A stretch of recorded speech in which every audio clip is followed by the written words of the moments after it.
Esta tarde recibimos con muchísimo gusto a Miguel Saucedo, él es socio director de Saucedo Abogados. Platicaremos de la gentrificación y más allá de ella, qué se puede analizar del tema.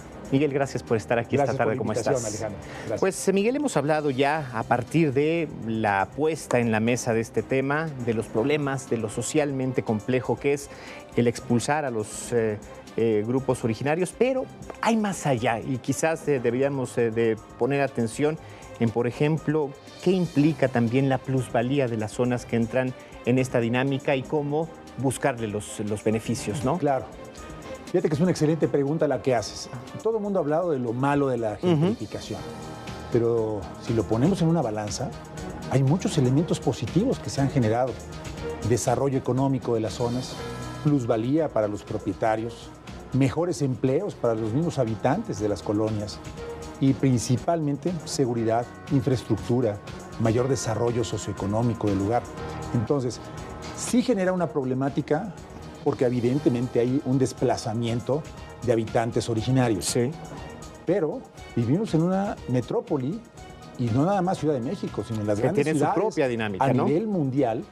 Es un evento, no digamos un fenómeno, es un evento que se está generando día a día y que provoca mayores beneficios, incluso el tema social, cultural y educativo. Que inclusive el desarrollo y la identidad misma de la ciudad parte de un proceso histórico de siempre, ¿no? En este sentido. Te puedo poner un ejemplo muy simple. Por favor. Si recordamos lo que es la historia de la colonia Roma y de la colonia Condesa, en la época del Porfiriato, cuando se crea, de posterior al Porfiriato que se crea la colonia Roma, es una colonia de clase media alta, hablando socialmente en los términos que se ocupaban en aquel tiempo. La colonia empieza a bajar su nivel sociocultural, económico incluso. Viene el terremoto del 85, se destruye gran parte de la colonia y entra en una pobreza social, una pobreza cultural, un abandono completo. No había servicios, no había mucha infraestructura, se quedó en total abandono. Todavía hay edificios que no han sido rehabilitados del 85, Miguel. Totalmente de acuerdo.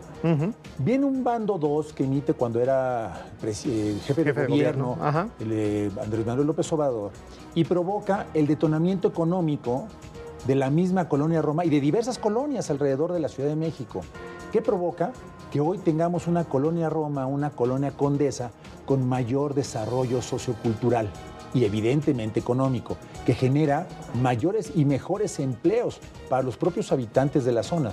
Fíjate que hay un estudio muy importante de organismos internacionales que hicieron en la ciudad de Atlanta, Estados Unidos, donde señala que la gentrificación no ha afectado económicamente a los que realmente continúan siendo pobladores.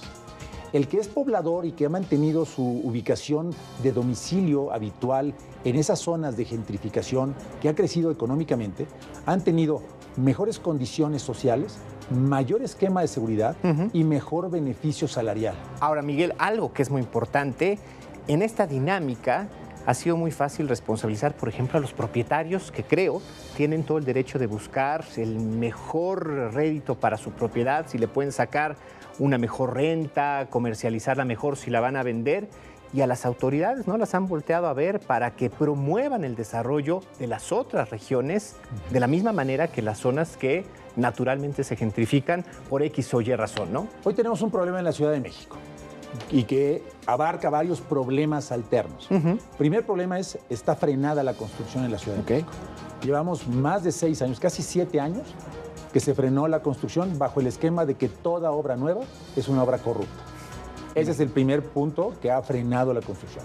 El negocio inmobiliario ha provocado que los mismos desarrolladores ya no quieran construir. Ya no es negocio. Porque no es negocio. Tienen que darle dinero a todas las instancias de gobierno para poder continuar una obra y están expensas de cualquier cantidad de revisiones, clausuras y sanciones. De ahí pierdes tu dinero. Pierdes tu dinero y te quedas comprometido con compradores porque ya vendiste. Y entonces no nada más pierdes lo tuyo. Tienes que devolver dinero que ya ni siquiera lo tienes tú, está enterrado en una obra. Ese es el primer problema. Y el segundo, esta doble retórica de que los pobres contra los ricos, los fifís contra los que son chairos, perdón por la expresión, pero así desafortunadamente ha generado una polarización social en nuestro país. Pero yo creo que el elemento más importante es Esta gentrificación no es un tema de la Ciudad de México. Sí ha habido un problema gubernamental que desafortunadamente ha sacado de desbalance cualquier entorno socioeconómico. Sí. Si bien tenemos plataformas de renta de corta estancia, como las de las aplicaciones, sí, por no decir nombres, Airbnb y cualquiera de estas, que te provocan que tú puedas como propietario mejorar tus ingresos bajo este tipo de rentas y evidentemente incrementa el valor de tu inmueble y en lugar de rentarlo mes a mes, ahora lo rentas por día. Sí, sí. Entonces, te conviene más rentarlo bajo ese esquema que tener un inquilino que posiblemente no te paga la renta, que te va a destruir el inmueble y que va a generar mucha problemática.